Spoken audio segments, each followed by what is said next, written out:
fully hinay na kita by the end of di gyud na so good pa no. Ang at least ang framework ma-final na to kay actually artist rendition pa to. Di pa gito final no. So but it will be in front of our existing Lapu-Lapu complex niya ato nang ihimuan jud og kanang the whole master plan. Dili lang ang City Hall ba, but ang surrounding adto.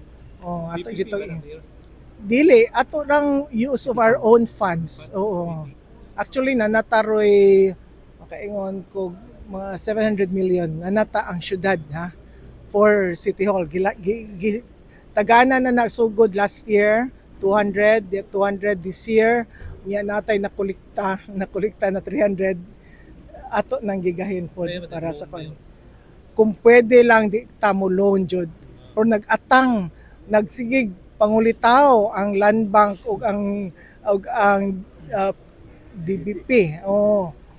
Tag 2 billion na ang 2 billion ilang ipaloan but kung pwede di lang ta mag-loan. Wala pa tayo final design. Wa pa na final magkuan na ta pero more or less ingadto na kuan complex na. Ato green, resilient. Ay ibabaw adto solar puro to solar tanan. Ya kung pwede natay water retention pond sa ilawom. Adto ang mga tubig na kuan.